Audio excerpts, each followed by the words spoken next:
One of the awesome use cases of using function generators is a really awesome Redux middleware using React. That Redux middleware is called Redox Saga. And this is the second half of our session that we are going to talk about Redox Saga. The first half was about function generators, and I hope it was good enough.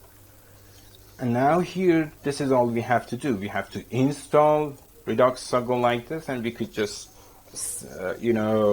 add the Redox Saga as a middleware to our store. And this is what I'm going to do in the second half of the session during this live coding process.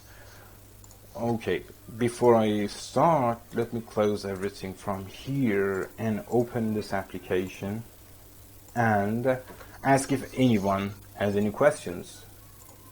Any questions, guys?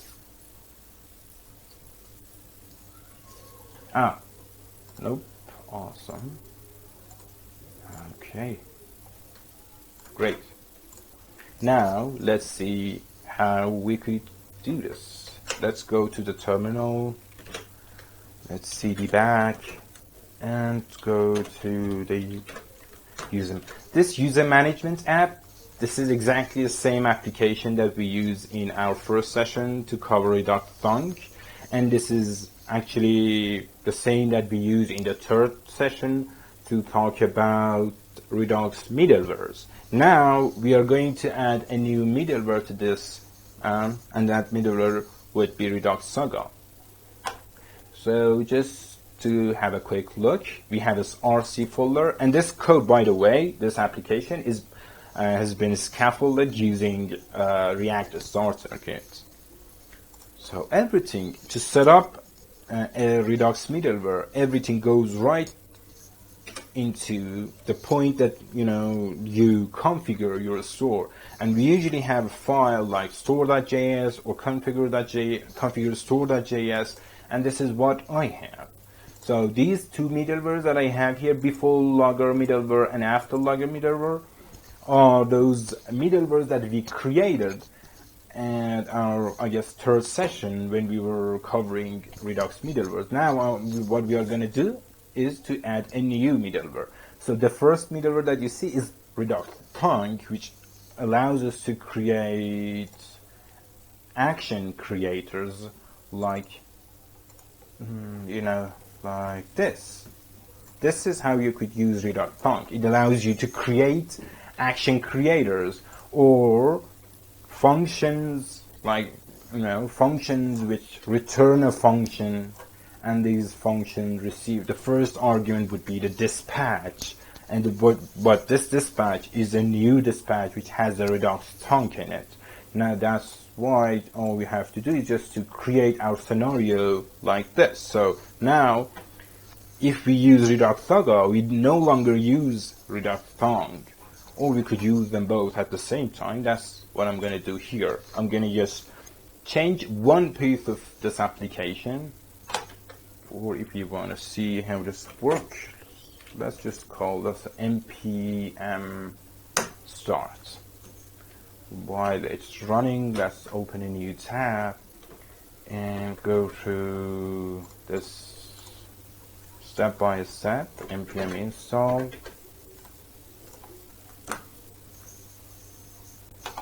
And okay, this is this is going to be the application that we have here. Sorry. I have to first start my MongoDB. Okay, and then npm start. Okay, let's see the dependency. Yes, the dependency has been installed. The first thing that we have to do, let me first show you the application. It's just a simple list of users and groups. Here you could see the list of all the users, and it has server-side rendering in it. It has, it has been implemented using universal JavaScript approach, you could find a lot of interesting, practices inside this application. And you could add this, add a new user here, like this.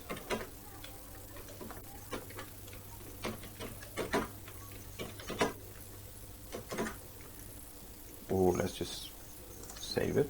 Here we go. So if I reload the page, it works like this. And okay, that's how this application works. It's not a big deal. It has a CRUD API using Node and Express, and on this part we have implemented the CRUD API using Redux.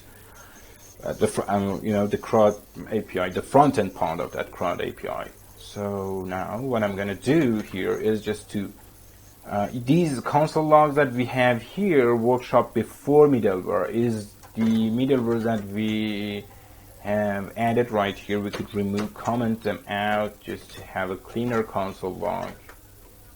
And let's run this again, and meanwhile let's continue the process. So the second step that we have to take here, now that we have added the dependency, is instead of for sure, no problem at all. Great.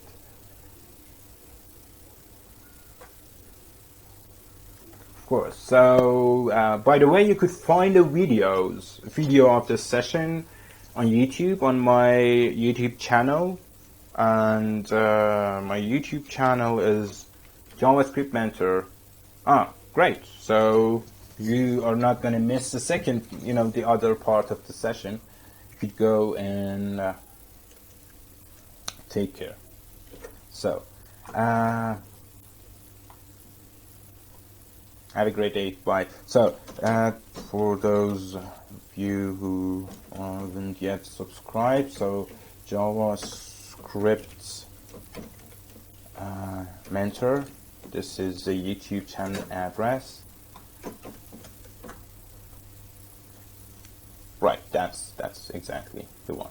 So you could find the videos of every session here. Let's go back here, and that's what we did here. Now, what we have to do, we have to add the Redux Saga middleware here.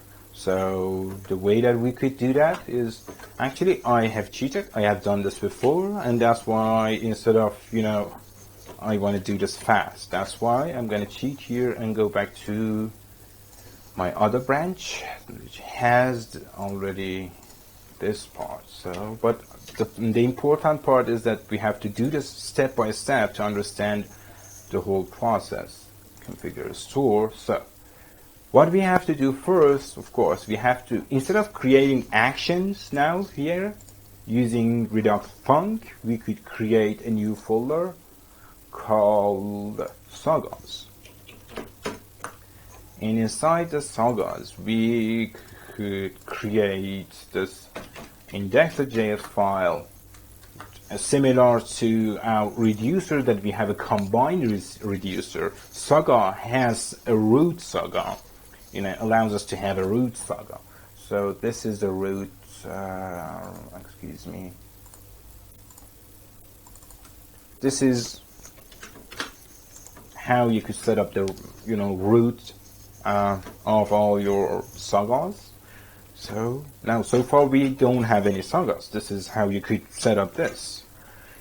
To create your Saga, now inside our actions I had users. Now I want to do this new file users.js instead of this users.js. I'm not going to move all of my code from that file here, because parts of my code were just pure actions like this. These pure functions are just actions. As you can see, there's no logic inside this pure function. They are just actions. So now all I should do is just to import those functions, those action functions here. but instead of creating the action creator using Redux Func, now I could create a Saga. So let's just import all we have here. So by the way, I have an API to send the XHR request, and you could find the API here. For instance, this is you could call remove user, and you have to pass this user to this remove user, and get user, create user, and remove users. I have 1, 2, 3, 4 different I have implemented 4 different parts of this CRUD operation. I don't have any update user here, I guess. Yes, so update is missing. So I have imported user API here, and these are the function that I need from Redux Saga. And because as you see, it's gray because the color looks like this because we haven't used any of the imported variables, imported modules yet. Now we could start using it. So the interesting part about this is that instead of let's just copy the whole thing, I want to re-implement load users. I'm going to copy this code and paste it in my Saga. So, instead of in Redux Func, what we had to do was to create a function, and inside that function return another function. So here we don't have to do that because it doesn't look good. So yes, we using closures sometimes feel good, but the code doesn't look good. I believe so you might think differently. All we have to do is to create a function generator like this, and instead of await, now I could use yield. The point about this is that you could listen to a specific action when it is dispatched and start an asynchronous process the way that Redox Saga works. So, and instead of calling this function, so Redux Func allows you to create this function, and now to start this asynchronous process, we have to call this function in our components. Let's see how we do this. In our routes, I guess, we have this load. Yeah, exactly. That's how we could do this. This is where, we do this, load users. This is the same exact function. I have wrapped it inside as an action creator here. Bind action creators. So these action creators right now are in my actions. So this means that I could have actions, and because this action is part of map dispatch to props, now inside my component I have this .props.actions, and one of those actions is load users. Of course, this is based on Redux Saga.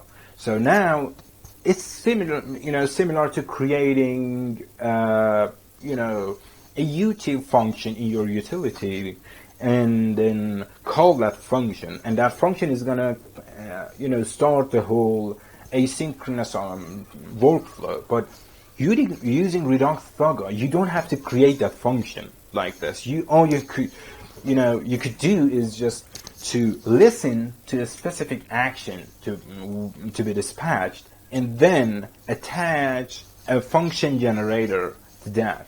This is how. So this is, as you can see, this the first one that we have is get users list request. This is where we want to show the loading spinner in our browser when we add the when we click on the add button, we want to know that the request has been sent, and while it is being processed on the server, we have this flag. So if you want to see the reducer, so this is get user list request. Let's see the reducer to make sure that you understand what I'm saying. Great. So as you see, the only thing that it does, it says loading true, so that I could use this loading true in my component to show something like a loading spinner or something like that. So here, now I could listen to this. Listen to get user list request and then start my process. So which means inside my let's change this to, I have changed it to something like fetch users. I no longer need to call this dispatch, because I'm going to listen to this dispatch and start this process like this. So this process goes like this. I'm going to call, this part is just how Redox Saga works. Call, you could just say this, and this is exactly, and the return value would be, it should be, yield to that. So the code is like, let me just copy now. This is again cheating, but it should work. Instead of dispatching now, what we could do, we could use puts from Redox Saga effects. It is exactly the same thing. It does the same thing, but we need to add this yield after that put. So which means the dispatching here is asynchronous. Okay, so the same thing. If I just do undo, if I undo my code here, let's just write it down instead of copying and pasting. I could change the dispatch, both of my dispatches to puts. And now here I could add this yield keyword. Great. That's it. That's all we have to do to change from Redux Function to Redox Saga. Now I have this as my generator, my function generator, but it's not a Saga yet. A Saga is a listener, a function. We need to create another function generator, like, so let me just copy this part and create, let's export it directly instead of export default function star. Now this one could be our users Saga, and inside this, that's what we have to do.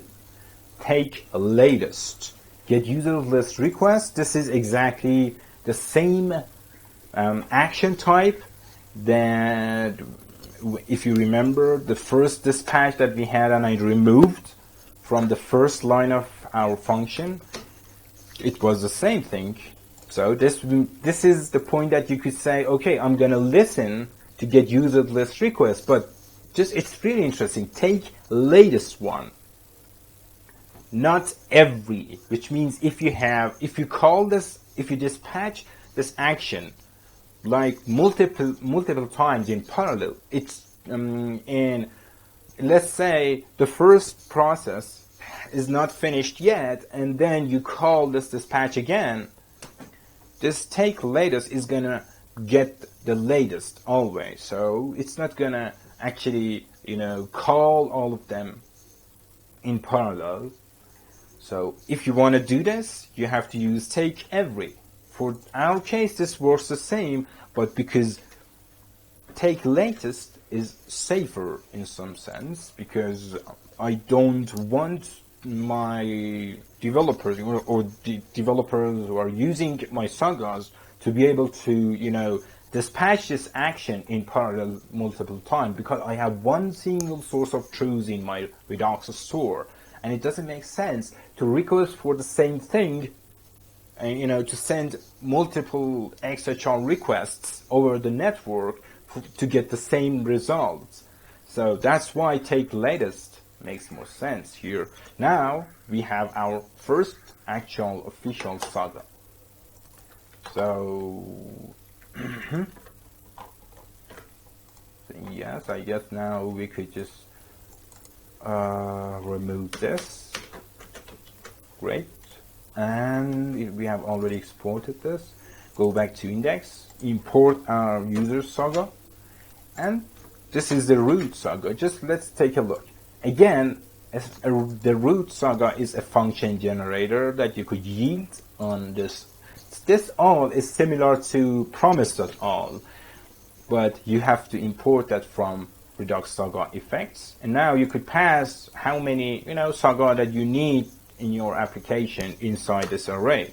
So far, as I said, I want to use Redux Saga right next to my Redux Thunk, but I just want to replace this part with that. Okay, user saga. Everything so far looks good. So let's now continue making a change that we were making here. So let's continue cheating and copying from here. So we have created our sagas. Great. Like this. And we also have to create the Redux Saga itself. Redux Saga returns a function similar to Redux Thunk, which returns something. It returns create Saga middleware. We could call this like this to create the Saga middleware. So we could do this here. Now we have the Saga middleware. And we could add the Saga middleware to the list of all, our middlewares. You could add it as the first one or the second one. It doesn't make, any difference here, because at the end I want to be able to replace all of my methods with, all of my Redux Thunk methods with Redux Saga methods. So, and okay, but this is not all the story. So Redux Saga creates the middleware, but we have to run that middleware with our Saga, similar to the way that we pass reducers to the source. So if you see this here, if you take a look, we have this reducers that we have this root reducer, and the sagas here is actually the root saga, and we pass the root reducer as the first argument of our create source, and here we have to run the saga with this root saga that we have created. So there's one quick point here, that to run the saga, you have to do this after calling this apply middleware that Redux has. So Redux has apply middleware. We create this list of all of our middlewares, and we call this apply middleware to create this enhancer object, and that enhancer object would be the third value of the create a store function, which again comes from Redux.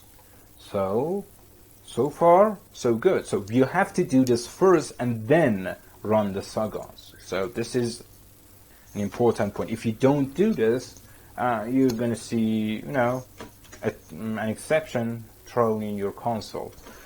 Okay, let's copy this part as well and go back to our code. Right here. Great. So far, I guess we have all we need to have. Sagas, React Saga, and .run. We have created that. Now let's go directly to the component that we are using, load users, and replace that with the new Saga that we have. The interesting part is that we don't have to do anything now. We don't have to import anything. We don't have to. So back in the day, using Redux Thunk, we had to map our action creators right here. We had to map all of our action creators to somewhere in our prop, so that we could have access to those actions, like load users, like this. So now, whenever we call this load users, the Redux Thunk process is going to be started. In a couple of different points in this function, I have called this. There's one quick mistake, of course, and I'm going to fix that. Load users. Let's just wrap this function inside this one so that we could just replace this in one single point. And this is what I'm going to do here, load users, and instead of doing this, and I'm going to replace all of the load users that I have in this component with this dot load users. So one quick note is that you don't have, this is the part that I said, this is the only mistake that I have here. I don't have to await on this load users because it could be called in parallel, but these two should be awaited.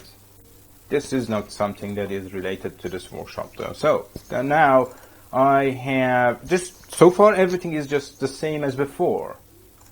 So I have this, I guess now to make sure, there is only one point that I have called this. So let's see if the code works the same now because of the change that I made. Great, so it works the same. It's just the same as before. The one point that I call this is after adding. Let's call this again test user outside test.com tester and tester, and that's it. So when I call the save, it's going to save it, and then after that it's going to call load user again. So let's see if we have any. Yes, we have a typo somewhere. Old user, that's why. Okay, this dot load users. So let's see if, yeah, this is this. It seems that this is the only part that we had this issue. Okay, to test this again. Sorry, test2 @ test.com tester2 and tester2 save. Okay, now it works. It worked without reloading the page. So far everything is based on the Redux Func. Now let's use Redux Saga instead. We have already created the Saga. We have already configured this store. Now Redux, let's rename this Redux users to Redux users with Func. Now this is the interesting part. We don't have to do anything other than this patching in action. We don't have to call a function, which means we don't have to import the action creators or map it to our props. All we have to do is just we need to have, we need to have access to the dispatch, which could be found here in our props, which means I could do this. Is this props and dot dispatch. Now to dispatch something here, I could just say type. So what? Let's go back to our Saga to see what was the name of this. Okay, get users list request. Let's copy this and come back to the components. This one. Great. So let's say put it here. So as you see, this is the difference between Redux Func and Redux Saga. If I save this should work the same. Which works the same. Awesome. I thought there might be some issues, but there's no issues. So let's test it again. Let's add new user to see if the other one works exactly the same as before. Okay, final tester at testers @ test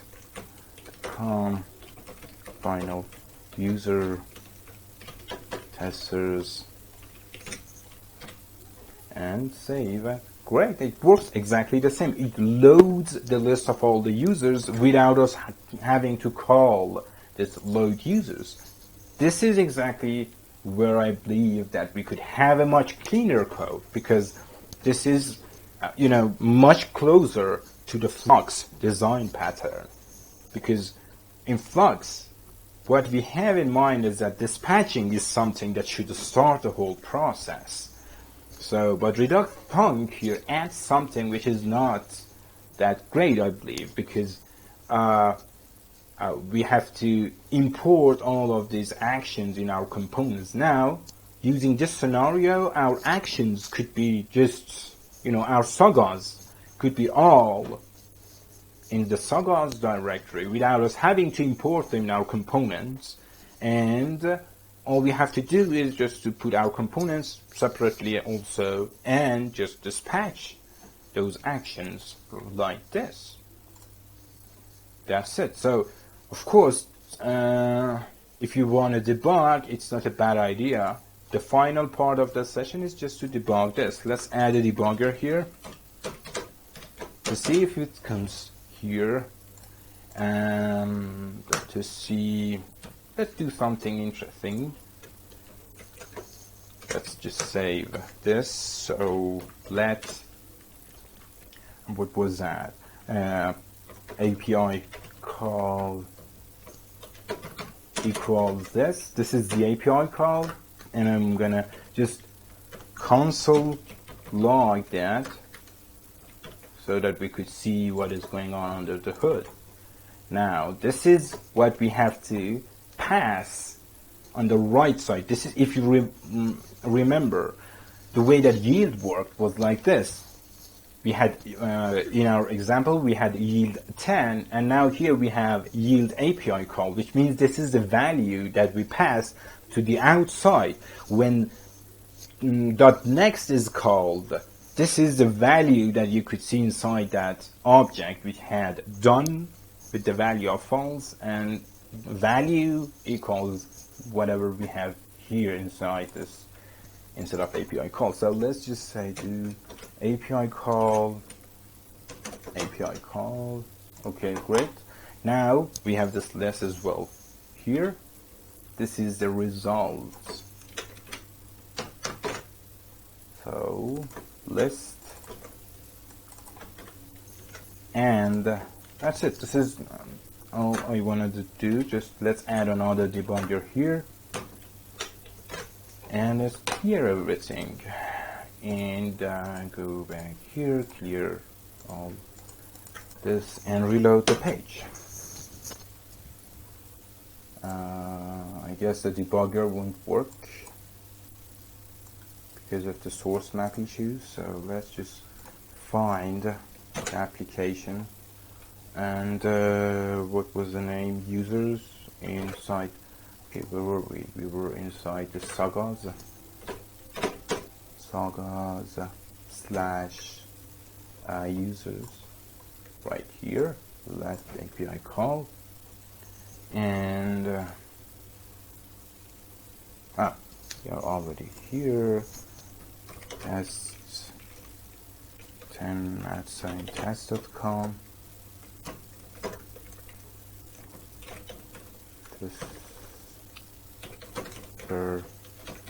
Awesome, and save.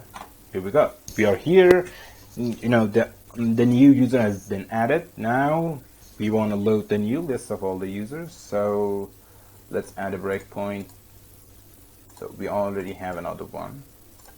Okay, let's see the console. We have this API call, which equals to this object. This is the object that we pass, actually. We put on the right side of our yield. We yield on this object. If you remember, when we used awaitify, it was a promise. But this one is not a promise. It is something similar to a symbol object, but it's something that Redox Saga understands and could yield on that.